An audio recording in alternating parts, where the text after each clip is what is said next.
Okay. So I can start.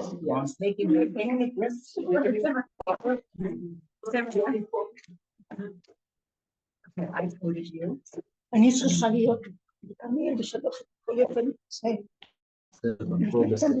אל תעלה.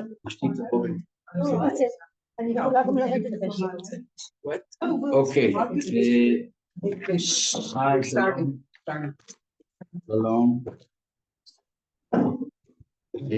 Before we delve into Tzfat, I don't remember the title of that work. It's the success of Tzfat during the time, the secret of the success. The success of Tzfat. During the time of the Ari. During the time of the Ari. Okay, so before we start delving into the secrets of Tzfat 450 years ago, we say 500 years ago. 500 years ago is 1524. By 1524, 1520s is the beginning of the golden age of Tzfat. We'll talk about that.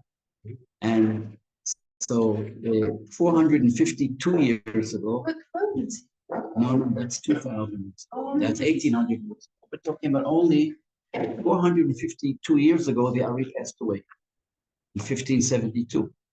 We're now 2024, so that's 452 years ago. 2 years ago, I said a lot of times, exactly 450 years ago, and the Ari was here and passed away. So I remember that's 452 years ago. And before we delve into the secrets of the success of Tzfat, I think we all know, okay, many of us came to Tzfat because of that. It was such a famous city, it was a famous center for all of the world. It's the most famous, important Torah center in the world 450 years ago. But before we do that, and connected to that, I always like to start something with the Parshat Shavua. Next week, Parshat Shlach. A lot of things to say about Bahalotcha that we read this past Shabbat, but we're going to skip that. We're going straight to Shlach. And when we hear of Shlach, we already think of something not so good, right? The Meraglim, right? The spies, right? Is there a better word for that? The spies, right? The 12 spies, they came to spy on Eretz Canaan.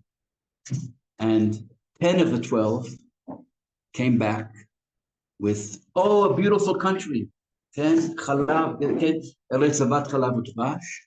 And they came back with grapes, right? On the vine, and that's the symbol of the Minister of Tourism today. And they came back, but look at all those cities with the walls around them and the giants, okay? We look like Chagavim, grasshoppers. We look like grasshoppers to ourselves and to them, it says. But two people say, what are you talking about? Then Yoshua ben Nun, Kalev ben Yefuneh said, no. And Haaretz Tova, Ma'od Me'od. Twice, Me'od. Me'od means very. And our land is Tova. Tova is good. No, it's not good. It's great. Okay? And it's great and great, twice. And I like to say, what was the mistake of the Meraglim? Why, it's an argument between the Meraglim. What did they see or didn't see that the others did see or didn't see? Doesn't say exactly, but I have an idea. I have a suggestion. My family knows this because every year I mention it at the Shabbat table.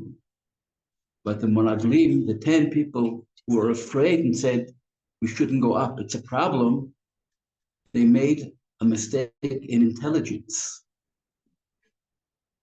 What we did on Simchat Torah, we also have a mistake in the intelligence.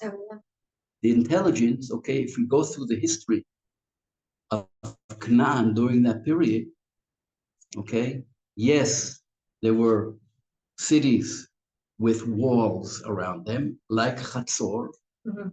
which was the biggest city then in Canaan altogether, 1,000 dunams, and you can see the wall or parts of the wall until today. That was there when Yeshua came. So Chatzor is an example. Yes, it had a big wall around it, and there were other big cities like Megiddo, and even Yerushalayim was there. It's called Yevus or Shalem. And they saw these cities, but they didn't do their intelligence work correctly, because if they would have gone through the archives of Egypt and would have asked what's going on, they would have known that these cities are fighting each other and complaining against each other. So there wasn't a unity between them. It was Canaan, but they weren't unified. They were city-states, and all these city-states were complaining one against the other to who? To the head of the big government who owned the land then, which was Egypt. Okay, we know that from the Elamarna letters in Egypt from the 14th century. So we can go through that and through archives in Egypt, not here. And even here, we know from things where they're fighting each other. And between the cities aren't many villages. This period, the late Bronze period before Yoshua, is a time where there weren't so many villages and towns. After Bnei Israel came and conquered, all of a sudden we have a multitude of villages recorded in archaeology, including Tzfat itself. Okay, then I told you, I think once, Tzfat was here at the time of Yeshua. And so they didn't do their work, the Meraglim. I guess Yoshua and Kalev knew better. Okay, Kalev, it says, Vayavo ad Hebron. Someone came to Hebron, even though they all came to Hebron, but it says Vayavo in singular. Okay, so the Talmud asks, why does it say someone singular coming to Canaan? There were 12, and the answer is Kalev came up to Hebron by himself. He went to Hebron to pray at the Marat Machpelah. So that means he was the first Jew who went to a Kevel Tzaddik, to one of the tombs of the righteous, Kalev ben Yufoneh. That's from the Talmud. Rashi brings it down also. Okay, so these two tzaddikim, Yoshua and Kalev, came back and they tried to convince everybody else, don't listen to them. Let's go up and conquer, no problem. We can beat them. They're divided. And I hope that's the situation today also. Alavai. Okay, so this is also part of what happened in Tzfat. Let me tell you, I thought about that this morning, because what happened here is that the Jews themselves weren't unified. They weren't together in their intelligence report. Only 2 of them understood what really is going on here in Canaan. The others were afraid of coming up and conquering that. I'm not saying you should go to Lebanon tomorrow and conquer it all. No, I'm not talking about this. But what happened then, and because of this, what happened here, we know of the punishment that all of Bnei Israel came. They didn't come in to Eretz Israel, except Yoshua and Kalev. And I think maybe Selach, but I think maybe a few. Moshe Rabbeinu, even himself, not because of this. So, okay. Well, I think the women came. Yeah. The women came? The women did not get this punishment. You women know best. Yeah. All the women were able to eat, even though they were older. So I guess that's probably Medrash.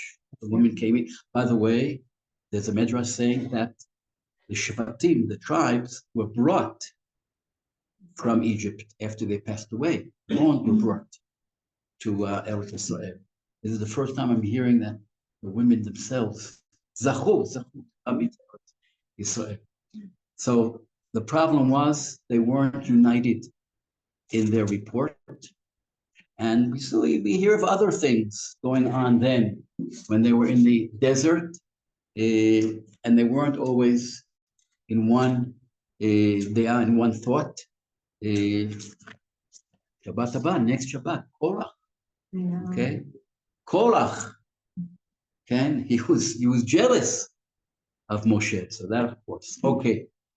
So what I want to show you is that in Tzfat, 450 years ago, not that there weren't arguments and even rivalry, but all this took place in an atmosphere of getting along together. And if you ask me, that's the secret. I'll give you a spoiler now already. That's the secret behind the success of Tzfat then. Because even though we can read even the rivalry between the two great rabbis, one you heard of, and the second one, not all of you may have heard of him. The one is Rabbi Yosef Karo, who wrote the Shulchan Aruch, but he had a rival for tens of years, and that's Rabbi Moshe Mitarani. Okay, a new biography just came out now in Hebrew. I was one of the first to get it. It's from Tzfat, the Mabit. Okay, I think even if you write in English, Mabit, M-A-B-I-T, it'll come out. Of course, in Hebrew, Mabit, Rabbi Moshe ben Yosef Mitarani. He was here much longer than Rabbi Yosef Karo. He was younger. He was younger than Yosef Karo. Yosef Karo was born in 1488 and passed away in 1575. For all we know, the Mabit was born 12 years after Yosef Karo, 1500, and passed away 1580. You know, living 80 years then, Yosef Karo lived 87. Yeah. Not so bad in the 16th century. Although, I think I mentioned it once, in 1495, there's a report by a Jew who comes to Tzfat. He meets somebody in Tzfat, 130 years old. Wow. Anybody know like something that today? We have the elders of Tzfat today. Not you and me. We're young. We're all young. We're all young compared to the elders of Tzfat. But then there was 130 years. So the Mabit reached 80. But Rabbi Yosef Karo reached 87. Paz Shanim, Pezain Shanim. Who? Oh, that we talked about that? That's a whole lecture. How many wives did he have? I think I told you one of the wives he had was only a neshama, only a soul without a body. So does she count? All depends if you count her also. We'll talk about that. So Yosef Karo had a number, but I'll mention him again as part of the success of Tzfat. But what was their focus about? Okay, a lot of things. There are seminars in the university just on that. You have to read all Yosef Karo on, for instance, some not being more machmir, more lenient or less lenient, but it all depends in what subjects. For instance, subject of Tumot Ma'asrot, the mitzvot on taking off Tumot Ma'asrot things, because there were farmers here then, Jewish farmers.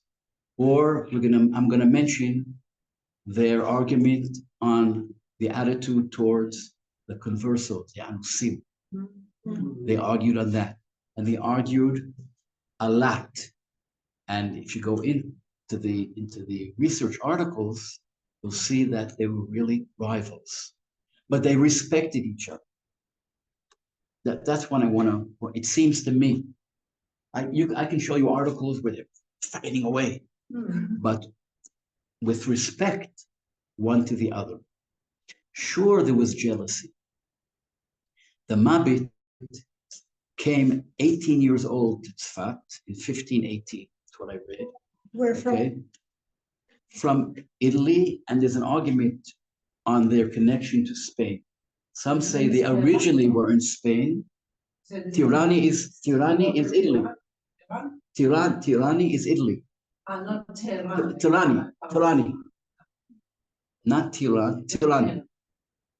So Rabbi Yeshayahu Mitarani was from Italy a few hundreds of years before. He's probably the head of the dynasty, but there are arguments about that. And some say they went to Spain and then came back to Italy. But from all I know, the Mabit has Spanish roots, and he probably talked Spanish, but also Italian. The atmosphere here was multi-language, okay? Of course, Ladino, Spanish, but there was also Yiddish. Here's that. Yes, then there were Ashkenazim. Not so many, but there were. And there were Italians. Where does his ideas appear? Like, is it a standalone Mabit? sefer? Yeah. Okay, the Or is it Mabit a has part perush on? Mabit has his shut. He has some books, and especially his Sheilot V'Tshuvot, his responsa. But also in responsa of his famous son, Rabbi Yosef Mitalat, who was the most important rabbi in Istanbul, in Turkey, in the early 1600s. He was born in Tzfat, but went to Turkey, I think 1605, and became the most important rabbi there. He has a whole book of responsa, and his father is in there also. And I'm not an expert on the Mabit, but I have a new out. But anyway, what happened really then? That if when I say they were like an atmosphere of being together, okay, an atmosphere of respecting one to another. I think we all know that when Am Yisrael gets together, really together, it usually comes after a catastrophe. Throughout history. I thought about this morning, and I'm thinking, when was the first time that we have a kingdom? King Shaul, right? Saul. And then King David and Solomon, who had a unified kingdom. But that happened after catastrophes, right? When the tribe of Binyamin was almost annihilated, the men, okay? And catastrophe, we had in the book of Judges, Sefer Shoftim, you're learning, there are many things that it's hard to fathom that happened. So after that, they wanted a king, okay? And not everyone said it's a good thing, right? Even the Torah itself says, king. But they wanted, and they got their king, Shaul, and then after David, and after king, and after that, of course, Shlomo, for the united kingdom of Israel. It wasn't the kingdom of Judah. It was called the kingdom of Israel. Malchut Yisrael HaMe'uchedet. That lasted for about 100 years, less, about 80 years or so. And then the split. Okay, in the time of Rechov and Yoravam, they split into two kingdoms. And for the next 200 years, they're fighting each other. Still do. Against who? What? Still do. We still do. Oh, we still do. We don't have a kingdom, we have a government. Bibi Hamelech. Okay, I'm going to try not to talk politics. You can, but I'm going to try not to. But I thought Israel only became a state in 46. 1946. Now? Yeah. So how can you say there was Jewish people here, even between? I thought we got dispersed with the Roman Empire. Okay. So who's these people? I'm talking way before. Before the Roman Empire. Of course, way before. Oh, I thought. In terms of time, chronology, I'm talking about 1,000. Oh, it's only 1050 BCE, before the Common Era. Shaul. David is about 1000 BCE. The Romans only came almost 1,000 years later. Yeah, but the Ari guy, he was here. The Ari died in 1572 of the Common Era. Only a number of years, only 450 years ago. So how was he in Israel if it was no Israel? No, when the Ari was here, okay, we're throughout centuries, we were under different empires. When the Ari was here, we were under the Turkish Empire. I'll get to that. I just wanted to show just to mention, I want to mention at least as we go through history, we have these traumatic events, and then afterward, a joining together to keep together after a catastrophe. So after the split of the two kingdoms, okay, there was the Israelite kingdom and the southern Judean kingdom, okay. Sometimes they were friendly, they were cousins, right? They were cousins. You know, we talked about the Kohanim last time. There were Kohanim in the southern kingdom and there were Kohanim in the northern kingdom. They were more than cousins. They were like brothers. And so the northern kingdom went to exile. And those are the 10 tribes. I mentioned that already. 10 tribes that went to exile. They got lost. Some of them are coming back. Here in Tzfat, we have the Menashe people, right? Beautiful people. They came back, even though they're from Menashe. So, I don't know, are they Jewish or not Jewish? We accepted them, Baruch Hashem. They're here with us. The Ethiopians, they have a tradition that they're from Dan. And they're also beautiful people from the tribe of Dan. And so we have here and there more than hints of the 10 tribes coming back. But most of the Jews today, I think many of us here also, we're from the Judeans, from the Jews of Judea. They went to exile only in 586 BC by the Babylonians. From Yehuda, from Judea, not from the area of Tzfat. The area of Tzfat went to exile, if you want to know the year, 733 BCE by the Assyrians. To Russia? To Russia? Good question.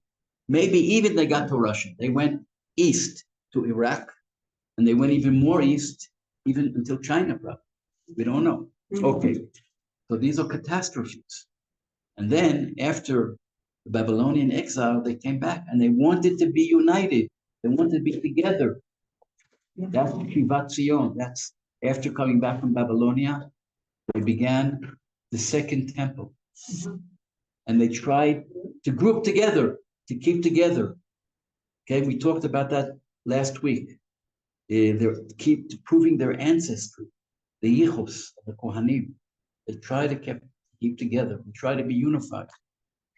And they succeeded here and there. Yeah, it wasn't so easy. And then the Hashmonaim, the Maccabim, okay, they had a spiritual catastrophe. Okay, and then they got together and they made a state. You asked about when was the first state. Okay, when was the first state? The first Jewish state? Not the one we are in now. No, the first Jewish state was about, I would say about 140 BCE, about 140 before the Common Era, when the Romans said, fine, we're accepting you into the family of nations, so like a UN then. Okay, but the Roman Empire then was the upcoming empire. Okay, the Hellenistic Greek emperor was going down, and have the Roman Empire in 140 BCE, before the Common Era. We have the Hashmonaim, and they had a state for about 70 years. Wow. Okay, and then it crumbled. Why? Because we were fighting each other. Brothers, Hyrcanus and Antigonus, they fought each other, fighting, killing each other. Two camps.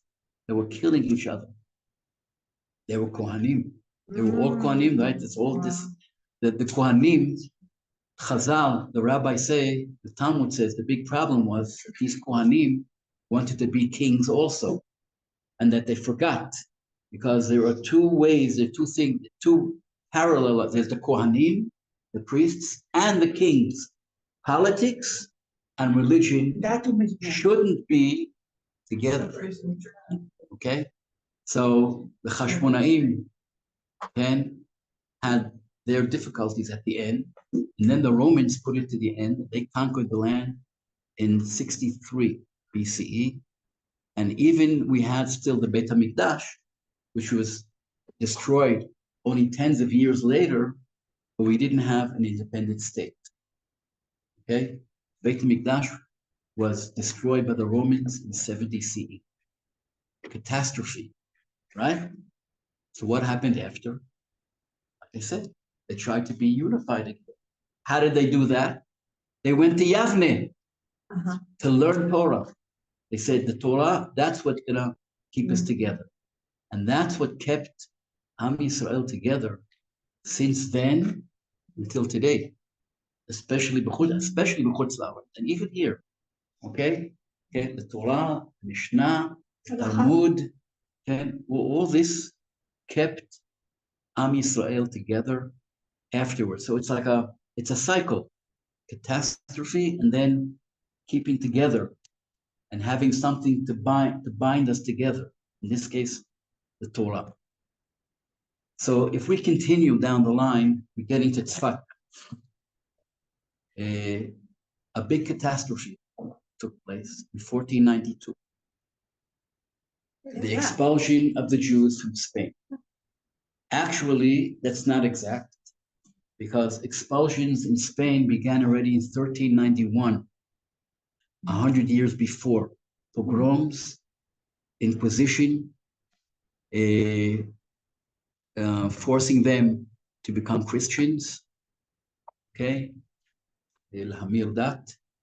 All this began before, but in all of Spain from 1492. By the 1391, in Barcelona, the Jews left. Well, the northern Spain and areas of Spain were emptied out already after 1391, and already then, Jews from Spain started coming to Eretz Yisrael, even to Tzfat. Okay, the oldest tombstone that I researched in the cemetery of Tzfat is from 1482. A Spanish person by the name of Yossi Stepansky, 1482. That's before 1491. Yeah. Okay, that's not a chidush. We know that.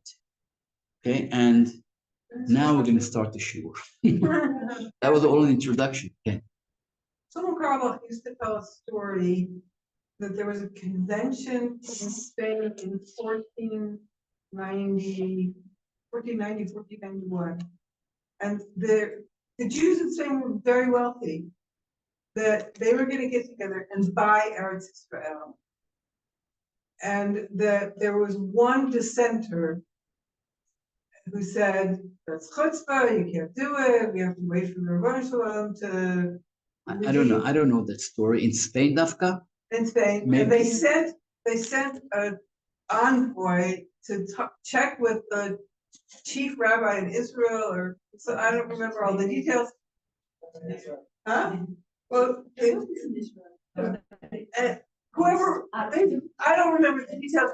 They sent an envoy. They said, we'll ask whatever the Sanhedrin if we can do it. Okay.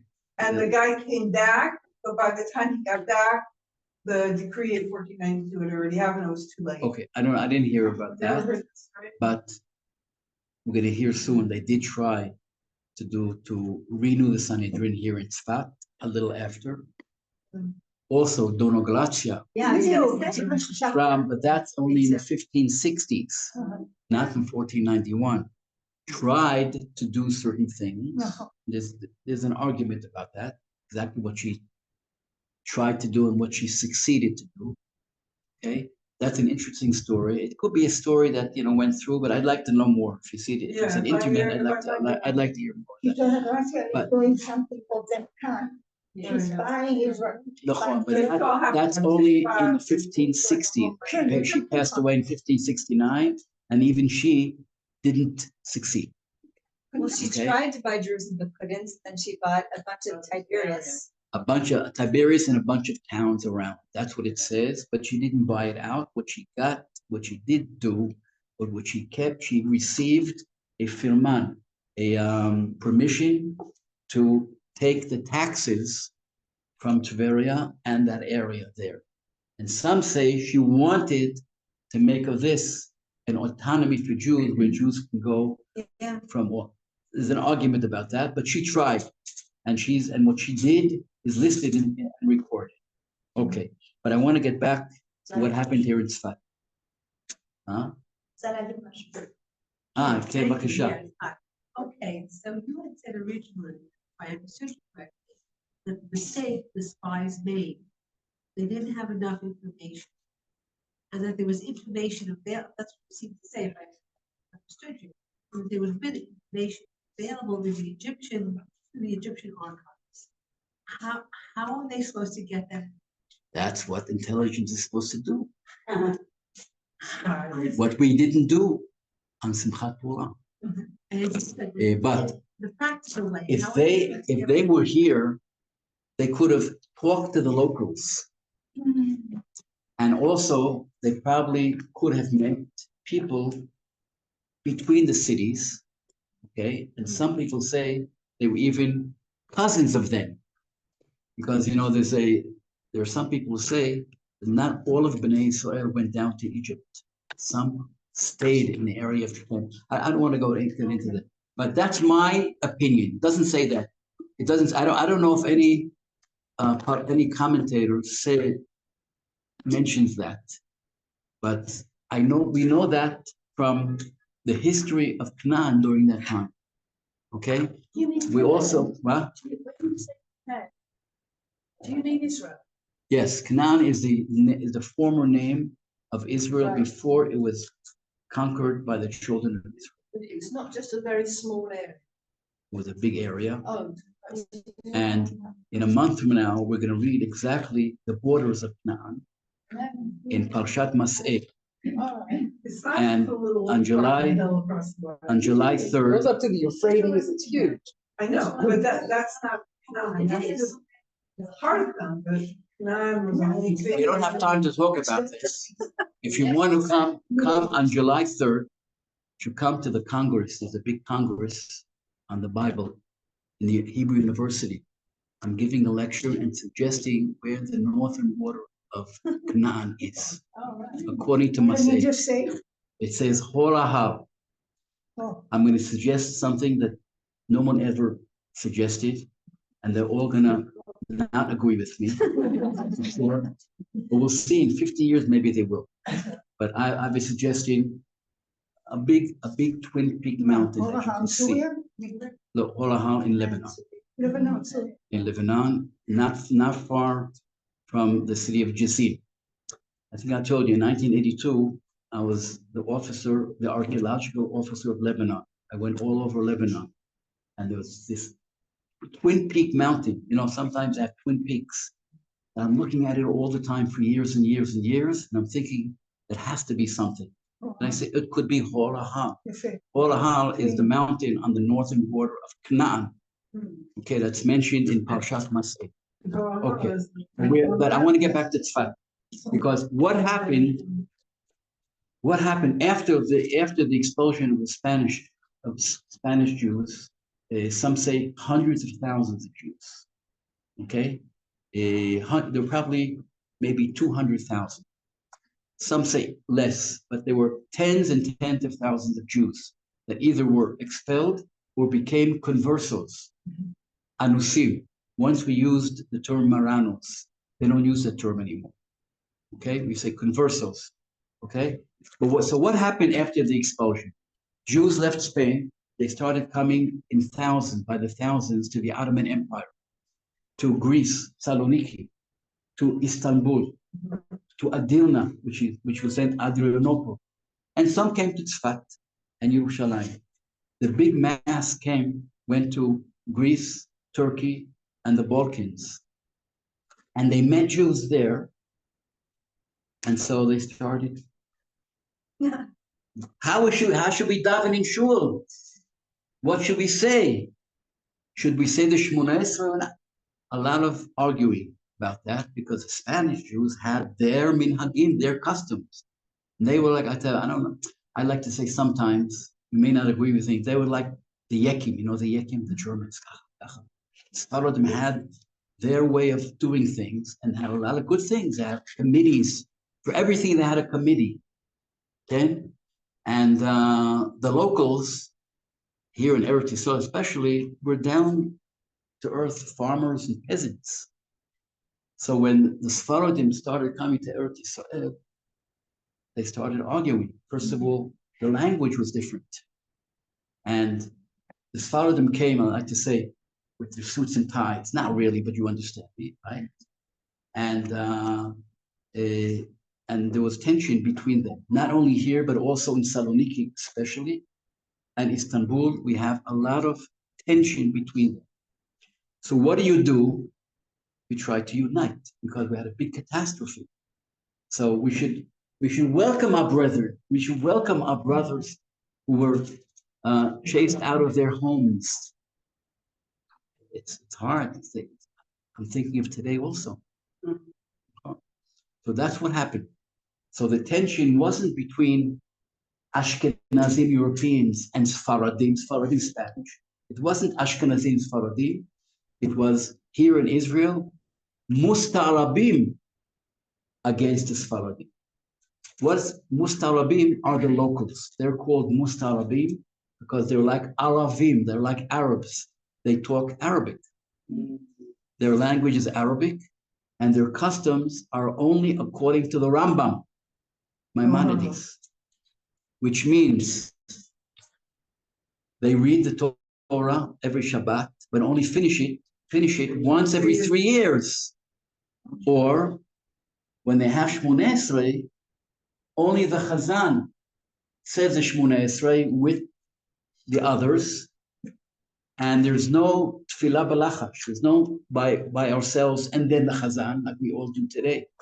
So many differences. Okay, and the question was, how do we get together?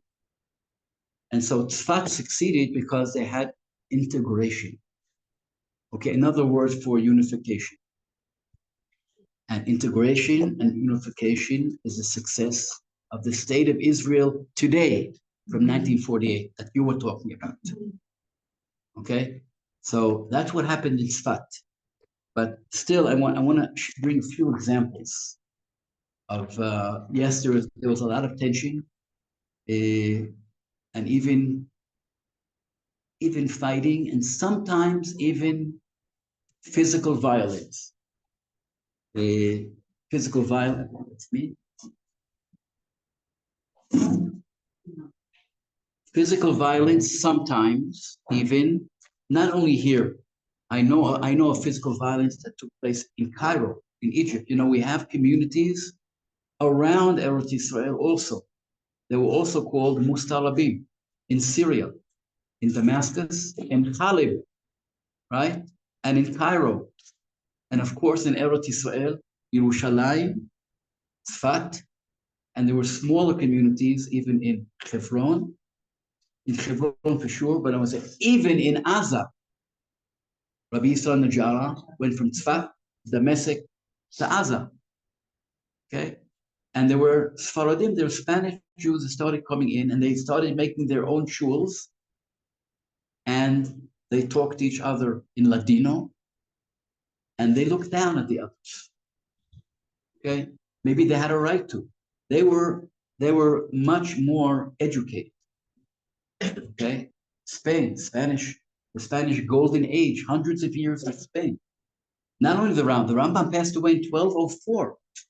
That was already the golden age in Tzfat. And all the Meshurolim, all the poets, not only but poets. And so after they left, there was tension. And so the rabbis tried to bring down the tension, to calm things down all the time. And I think they succeeded mostly in Tzfat. Okay, for a few reasons. But I first want to mention in Yerushalayim, in 1521, that's 5 years after the Ottomans, the Turks, conquered the area here. Before that, we had the Mamluks from Egypt, and then the Turks conquered this whole area. And they were here until 1917, until the British came. Okay? So there's still this building. It's from 250 years ago, built by. How do you spell mom? How do you spell mom? Oh, we talked about that. Yes. In English, in research, we say Mamluke, right? Mamluk, yeah. But the Mamluks, which means, I think, slaves. Whoa. They came from the area of the Kafkaz and Russia, and they were brought to Egypt, and in the end, they took it over. Okay, nothing to do with it. No, but how do you spell? They spell the Hebrew. In Hebrew, Mem, Lamed, Vav, Kuf. Like you. Yeah. So where did you get that name from? Not you. My husband. I know. Where did I asked my husband once. He says it's German. It's German. Yeah. Anyway, Rabbi Yisrael Mikarusha, he's an Ashkenazi from Italy. He writes that there are four well-known Chazanim cantors. 3 are Sfaradim, and only 1 is a Mustarabi from the locals. You're talking about Tzfat. But when? We're on Tzfat. No, I mentioned Yerushalayim. Oh, okay. First something Yerushalayim, 1521. But what does he write? I'm going to read it first in Hebrew. והנה הודיעך שיש אהבה גדולה בין הכל. הן הספרדים, הן המוסתרבים, אין צבאך ברחובותינו. There's love and companionship between the Sfaradim and the Mustarabim. No one is shouting in the streets. Okay, I don't think it's really true exactly like that, because he was writing to people outside of the land, trying to convince them to come. Okay, but it means that they were getting along, even though they had different customs, different languages, okay, and different courts, and maybe sometimes even different shechita, but still they were getting along. That was in Yerushalayim, 1521. In Tzfat, yes, there's tension, but Rabbi Yosef Karo, we know from his Piskei Halacha, he respects the local customs. He doesn't force them to change the customs of the Mustarabim, even though what was going on, that little by little they were changing. They were little by little becoming swallowed up by the Sfaradim, until in the end they disappeared, almost disappeared, but we still have them here in Tzfat. Maybe one of the only places in Israel we still have the Mustarabim in the Beit Knesset of Sfarad. Okay, even though the tefillah there is not exactly Mustarabi, but by the Temanim who go according to the Rambam only, okay, there are Temanim that are very, very Rambam, okay? And even the Baladi Temanim, if you go to them, you'll see that many times they don't have a Shmoneh Esrei by yourselves. They only have the shots, only the Shaliach Tzibur, the Chazan, saying it with everybody. That's Rambam. And the most Rambamistim we have, even some of them don't even say Aleinu L'Shabeach. Okay? And that goes back hundreds of years ago. Okay, so we still have those here and there. So then Rabbi Yosef Karo respected them, even though little by little they were vanishing. Okay. Is that in the category of Altitos, like Mecha? Oh, that's already you have to ask the rabbis. Okay. Hold on, that's a good question. We also have from the Torah, it says lotit godidu. From that we know that, let's say, if an Ashkenaz, Nusach Ashkenaz, comes to pray with us, Beit Knesset Noam, okay, we're Sfar, we're Hasidim, okay, we're Sfar, even though we're not Sfaradim. At least I'm not, or at least I'm not my children, but I am not Sfaradim. That's a problem. You're not supposed to shout out. If here they say Keter yitnu lecha and Musaf, you're not supposed to shout out. You're supposed to go b'falhesia in public, like the custom of the shul. That's what Yosef Karo also accepts. But little by little, the customs of the Sfaradim got in, and the Mustarabim started to vanish. Okay, and that's a fact. So Sometimes Rabbi Yosef Karo said, "Oi, there's a problem in halacha." For instance, the Lag BaOmer, I think I mentioned later, Lag BaOmer, the celebrations of Lag BaOmer at the beginning, Rabbi Yosef Karo wanted to cancel them because in Meron, there wasn't a mechitza. He said, not so good, men and women together. So he said, we have to cancel the celebrations. It's not that he didn't like the Mustarabim. He said, that's halacha. And the Ari was against it.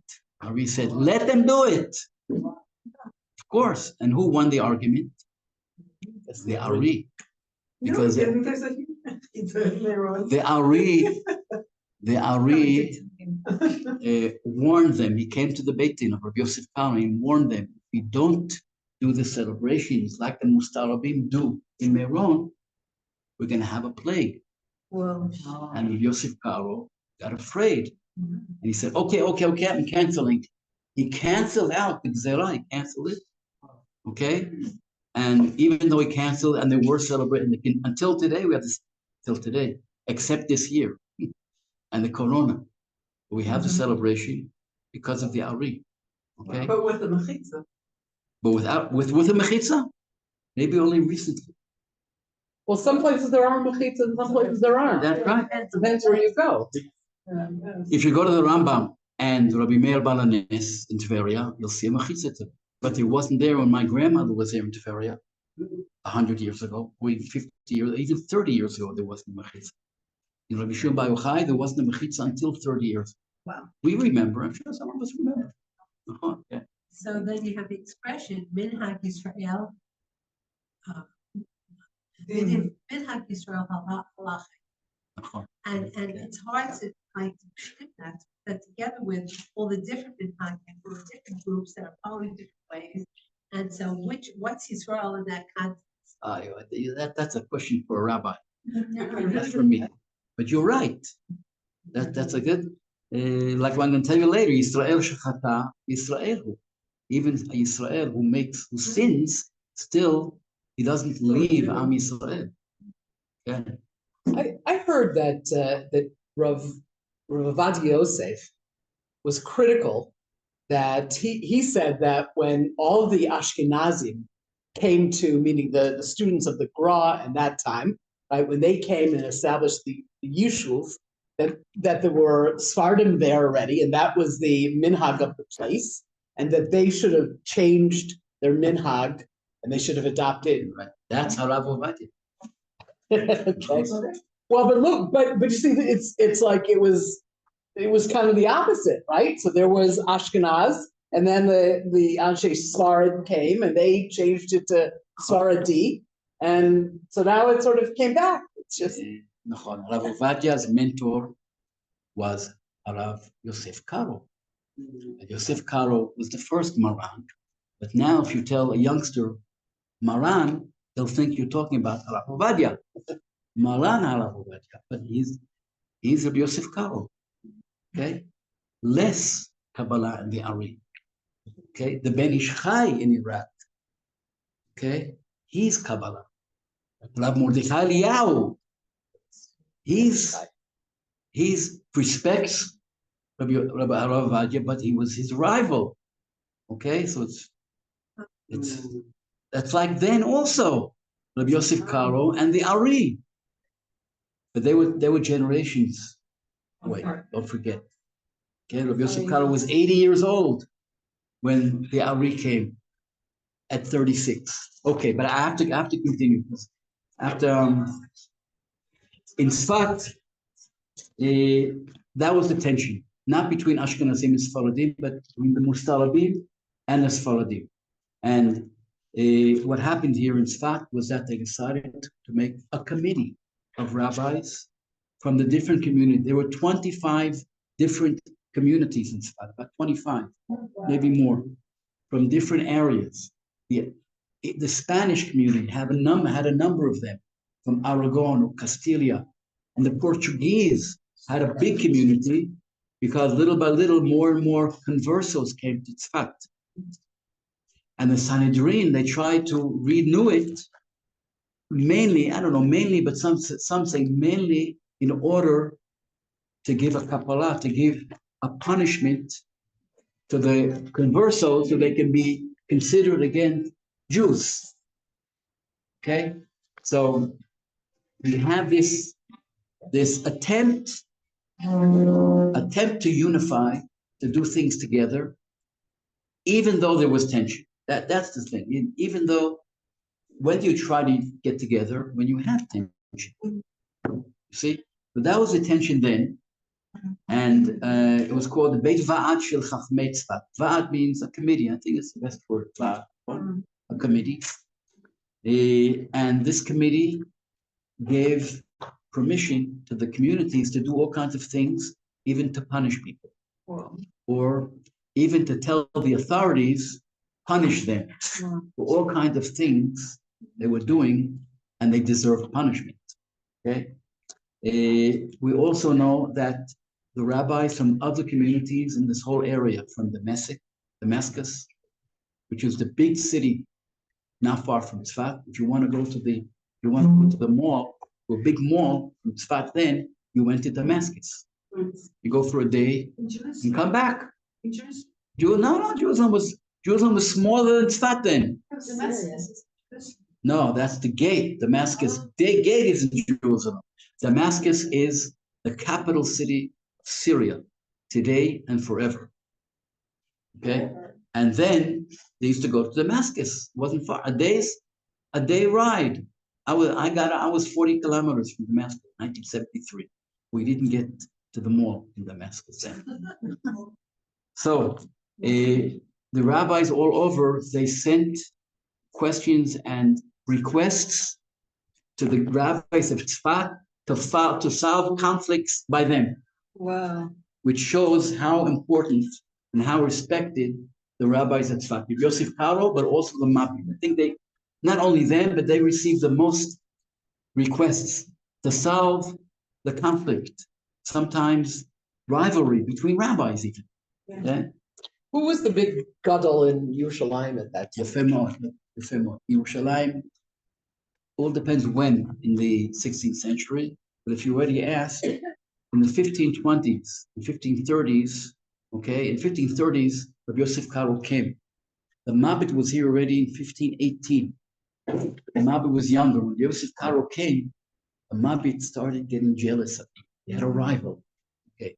Then there was a rabbi, Rabbi Levi ben Chaviv.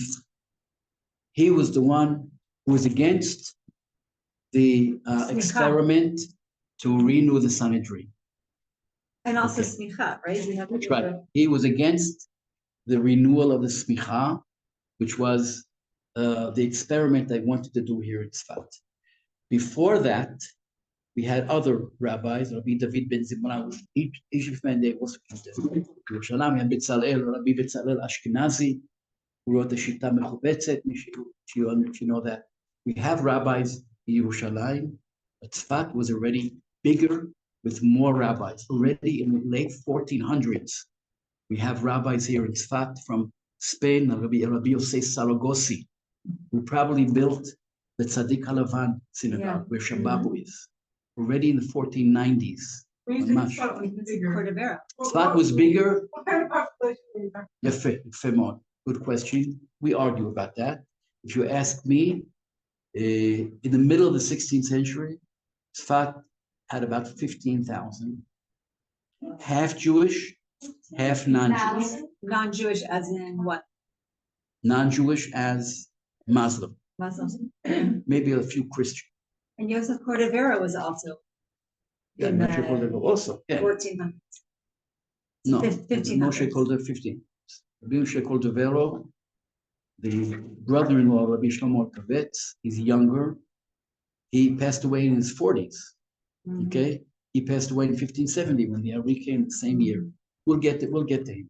But I wanted to say that the Chachamim, the rabbis of Tzfat were here, and they had what to say, and they were the most respected rabbis in the whole Jewish world.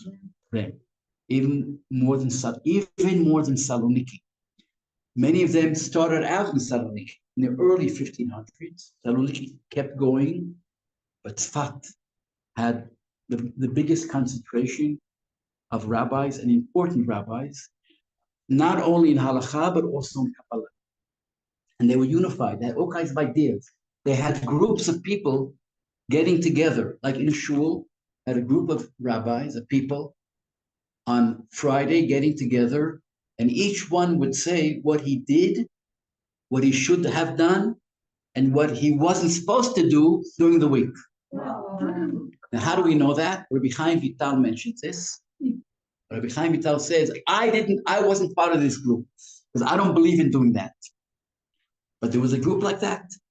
And there were other groups, the Gurim, the cubs of the Ari, the Talmud students of the Ari, a special group for a few years only with Rabbi Chaim Vital. We had other groups of Chozrim B'Tshuva, of Sukkot Shalom. We have a group going to Miron. We have these groups and committees, and that means doing things together, right? Also, talking Hebrew, Ivrit. 2 places in the world where students learned together in Hebrew, Tzfat and maybe in Saloniki. Tzfat more. The Ramak, Rabbi Moshe Cordovero, when he studied in Hebrew, in the yeshiva. But in the streets, no. Because how do we know that? Because it says that the Ari, for instance, when he tried to talk Hebrew on Shabbat, only on Shabbat, only Hebrew. What does that mean? During the week time, no. Also, when they asked the Ari, give us a drasha, he used to start talking Hebrew, but he saw no one understood him, so he went to one of the 5 languages he knew, because the Ari knew Ladino, Yiddish from his father. Okay, of course. He knew Arabic, Palestinian Arabic. He knew Egyptian Arabic. They're different. Of course, he knew Hebrew. And maybe the most fascinating of all, he knew Aramaic because he knew the Zohar by heart. Whoa. If you ask me, that's something when people heard him talking the Zohar by heart, that's what people fell down on that. Okay, on the Ari. And that was only in the 2 years I was here. Okay, I want to finish up by saying, yes, there was also intermarriage, not like we think, Khalila, not with Goyim, Goyot, but between themselves, between the communities. The Ari himself was half Sephardi and half Ashkenazi. And Rabbi Yosef Karo, his 5th wife, one after the other, his 5th wife was an Ashkenaziyah, a young lady. And she gave birth when he was 82 years old already to Yehuda. And she was the daughter of the Dayan Ashkenazi of Tzfat, our rabbi of Rav Bazak.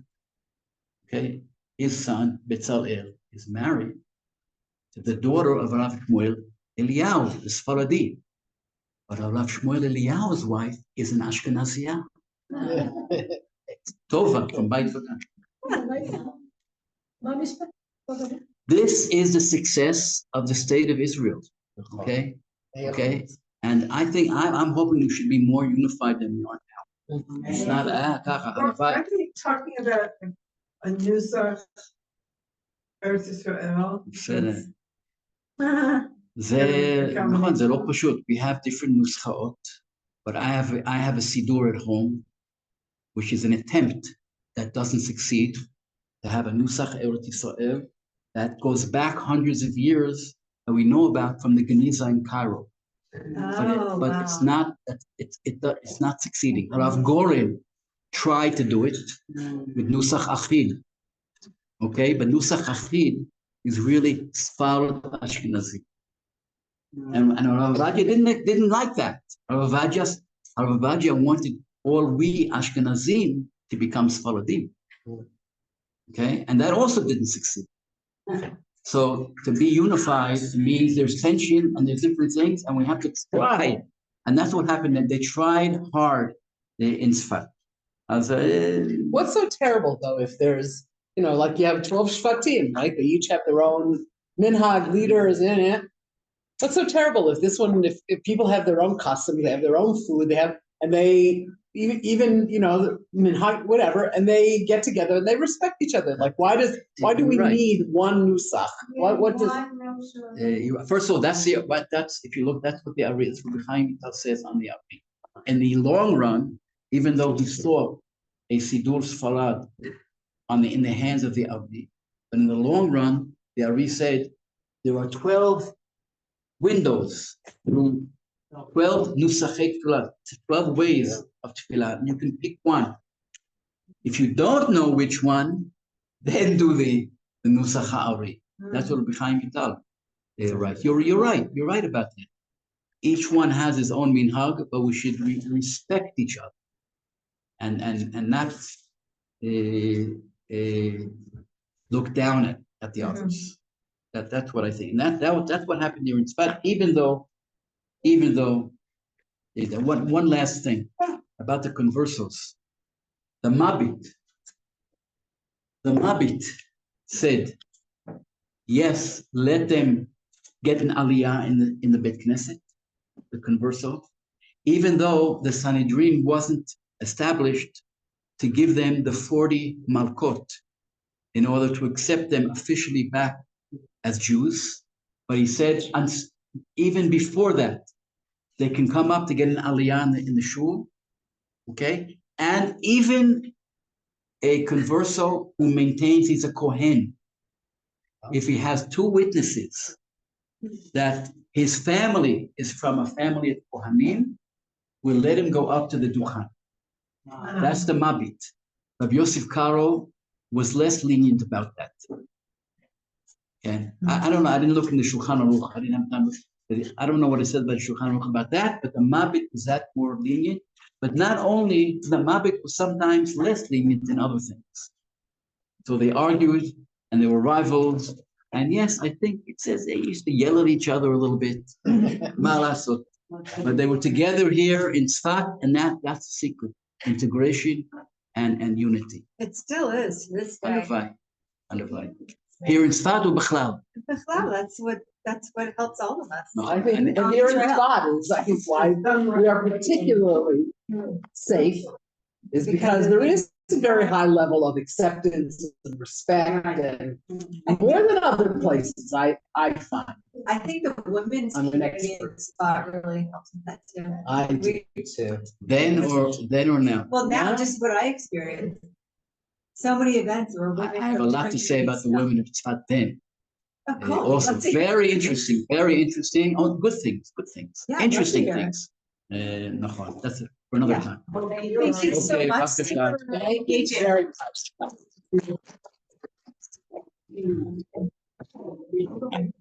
So you guys want to hear about you?